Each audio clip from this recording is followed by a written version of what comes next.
মনিরামপুরে স্বেচ্ছাসেবক দলের উদ্যোগে সাবেক প্রধানমন্ত্রী খালেদা জিয়ার পরিপূর্ণ সুস্থতা ও দীর্ঘায়ু কামনায় দোয়া মাহফিল।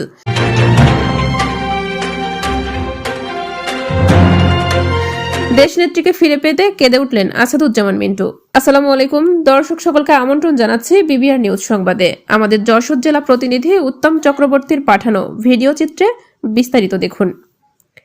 গণতন্ত্রের মা, সাবেক 3 বারের প্রধানমন্ত্রী ও বিএনপির চেয়ারপারসন দেশনেত্রী বেগম খালেদা জিয়ার পরিপূর্ণ সুস্থতা ও দীর্ঘায়ু মঙ্গল কামনায় যশোরের মনিরামপুর উপজেলা ও পৌর স্বেচ্ছাসেবক দলের উদ্যোগে বিশেষ দোয়া মাহফিল অনুষ্ঠিত হয়েছে।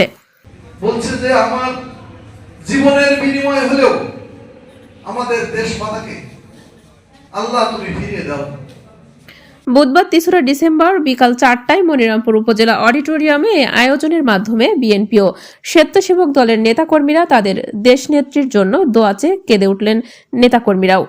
দোয়া মাহফিলে উপজেলা স্বেচ্ছাসেবক দলের আহ্বায়ক বিলাল গাজীর সভাপতিত্বে ও সদস্য সচিব মাস্টার হুমায়ুন কবিরের পরিচালনায় দোয়া অনুষ্ঠানে প্রধান অতিথি হিসেবে উপস্থিত ছিলেন যশোর 5 মনিরামপুর আসনের বিএনপির মনোনয়ন প্রত্যাশী ও উপজেলা বিএনপি সাধারণ সম্পাদক বিশিষ্ট সমাজসেবক মোহাম্মদ আসাদুজ্জামান মিন্টু সহ বিএনপি ও অঙ্গ সহযোগী সংগঠনের নেতৃবৃন্দ।